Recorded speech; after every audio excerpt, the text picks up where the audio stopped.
Salam alaikum wa rahmatullah. Le prophète sallallahu alayhi wa sallam, lors de son pèlerinage d'adieu, Hajjatul Wada', il va faire un discours, dans lequel aussi il va condamner l'esprit de vengeance qu'il y avait chez les Arabes à l'époque pré-islamique. Il dira: l'esprit de vengeance des temps de l'ignorance est aboli. Et la première vengeance que j'interdis est celle du sang d'Ibn Rabi'a ibn al-Haris, allaité par une nourrice de la tribu de Saad et que les Hudayl ont tué. Donc il y avait une vengeance, et puis l'un qui tue l'autre, et une tribu qui attaque l'autre, et ce type de vengeance, ça existait entre les tribus arabes, il n'y avait pas de justice, il n'y avait pas de tribunaux, il n'y avait pas de police, ça se répétait, ça durait très longtemps, et il y avait beaucoup de morts. Et donc, tout ça, le prophète sallam, il l'efface. Il appuie sur reset, stop, on remet les compteurs à zéro, parce que sinon on va jamais s'en sortir. Donc on va se pardonner, et on va tourner la page pour reprendre à zéro.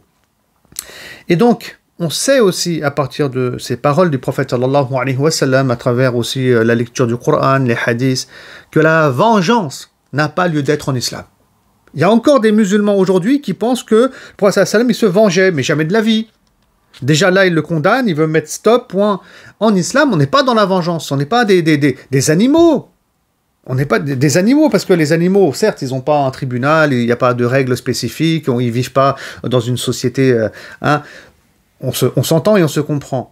En islam, on passe par la justice. On ne se venge pas. C'est pas nous la police. Il y a des enquêtes, il y a un travail, il y a un qadi, il y a un juge qui va se prononcer. En islam, on va pardonner, on va tourner la page. Il y a des peines légales aussi qui vont tomber, comme dans toute société organisée et structurée. Et c'est pour ça que il n'y avait pas tout ça, bien entendu, à la période pré-islamique, dans la période pré-islamique, avant la naissance de l'islam, mais on va tourner vers ce genre d'organisation avec la révélation du Coran, et cette organisation, cette structuration sociale, politique, économique va se faire durant la période médinoise après l'hégire, dans les 10 dernières années de révélation.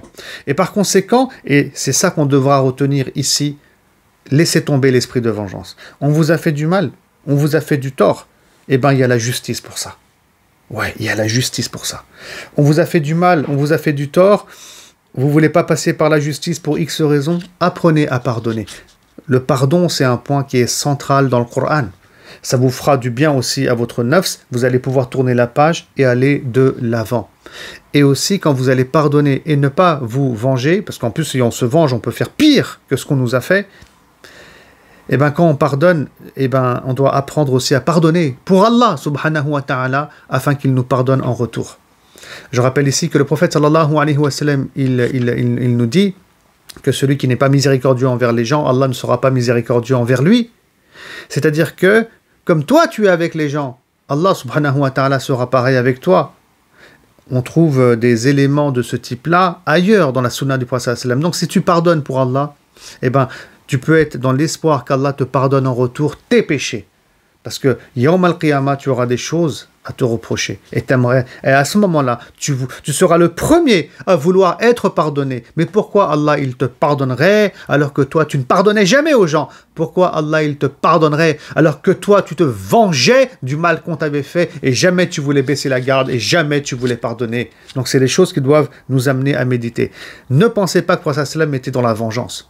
Genre, on lui a fait du mal, il se venge, il tue en échange. La prise de la Mecque, Fath Mecca, c'est une vengeance contre les idolâtres. Non, c'est un jour de miséricorde, Yawm al-Marhama, comme dira le prophète Mohammed sallallahu alayhi wa sallam.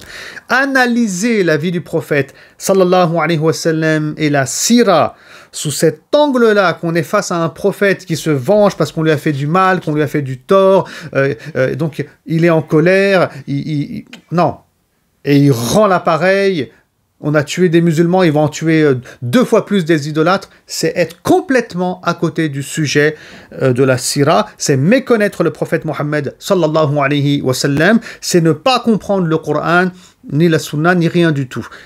Et avoir aucune notion, surtout dans le domaine de la spiritualité. Donc, il faut évacuer ça de nos cœurs et nos rancœurs. Qu'Allah subhanahu wa ta'ala nous guide. Je vous dis à très bientôt pour une prochaine vidéo. Salam alaikum wa rahmatullahi wa barakatuh.